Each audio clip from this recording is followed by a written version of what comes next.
Hello guys, good morning.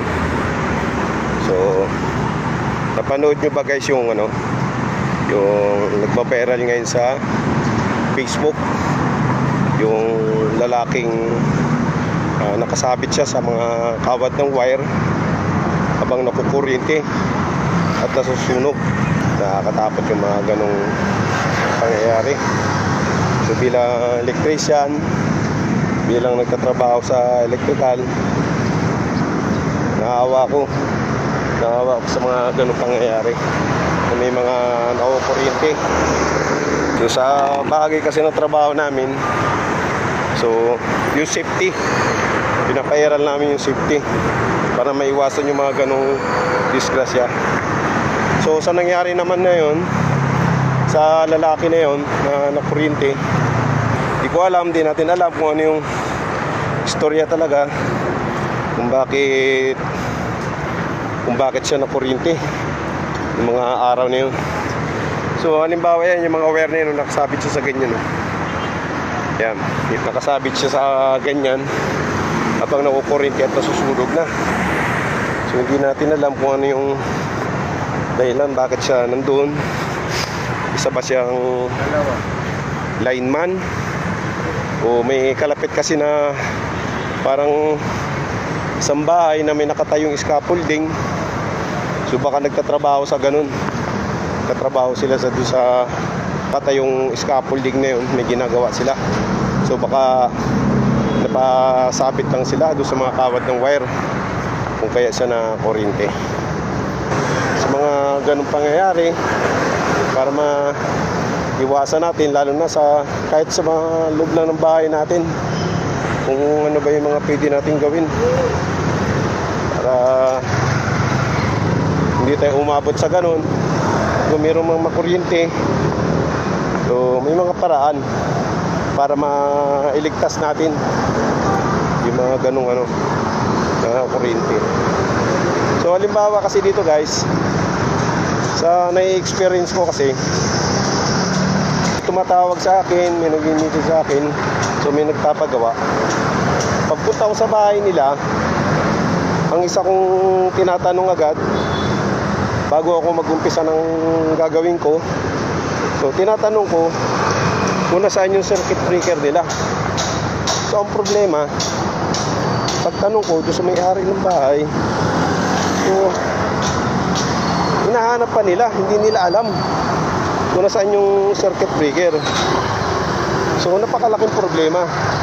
Pangalawa, alam man nila, kaya lang ang daming mga nakahambalang, ang daming mga nakaharang.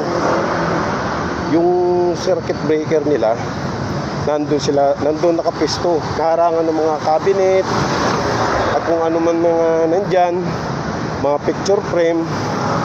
So napakahirap nung ganun. So kailangan, kung ikaw na nakatira sa isang bahay, dapat alam mo kung nasaan yung circuit breaker, kung nasaan naka-location, saan naka-locate. O kaya, ang dapat mo rin gawin, so wag po nating harangan yung mga circuit breaker natin.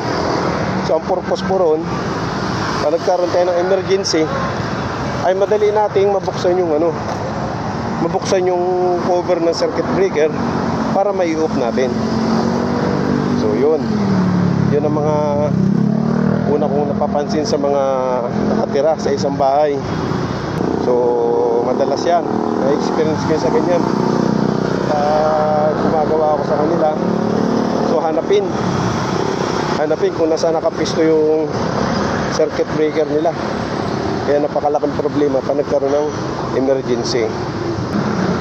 So sa loob ng bahay natin, meron tayong mga hindi ginagamit na outlet, mga extension outlet o kaya mga outlet na naka-install sa wall. So napakadelikado pag mayroong mga bata. So isa sa mga pwede natin gawin dyan, so may mga na-order na ngayon sa Shopee o kahit sa mga bilihan mismo ng mga electrical devices. So merong nabibili na pwede mong isaksak doon sa butas ng outlet, yung hindi mo ginagamit na outlet. So So napaka-safe nun sa mga bata. Kasi ang bata kasi, so na-experience ko rin yan. So pag naglalaro yan sa loob ng bahay natin, so minsan pag may nadadampot yan, kung ano man yan, pako, kutsara, kung ano mang metal yan, so tinutusok nila yan sa ano, sa ka-open na outlet. So napakadelikado sa bata yung mga ganong ano, nakakagawian natin na hinahayaan lang natin yung mga outlet natin na nakakapaglaro yung mga bata. So napakadelikado yung mga ganong sitwasyon.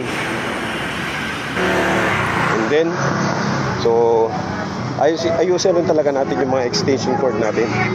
Isa yun sa mga dahilan na yung mga hindi maayos na mga paggamit natin ng extension cord na may mga balat na, yung mga wire. Nagkaroon na, kunwari, halimbawa, na kuryente ka, o may na kuryente sa mga kasamahan mo, so huwag tayong maging pangalawang biktima. Ano ba yung ibig kong sabihin dito?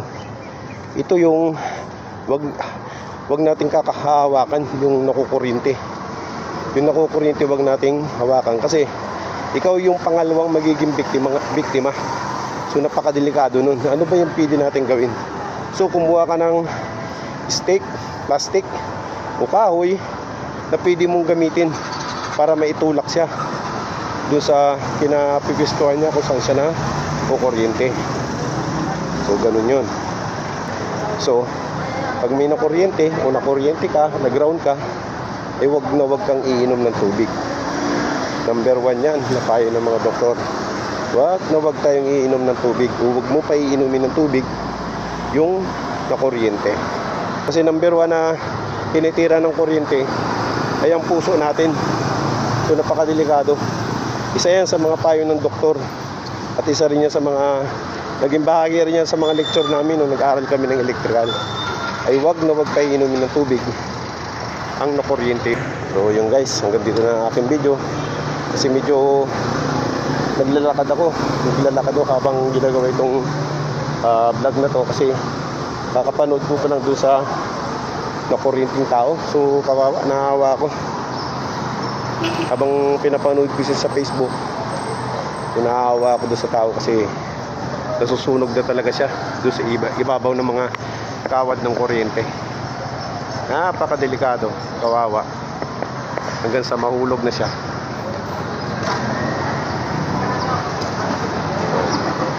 So yun guys, hanggang dito na ang aking video. At sana nagustuhan nyo. So naglalakad ako habang gumagawa ng content. So bye bye.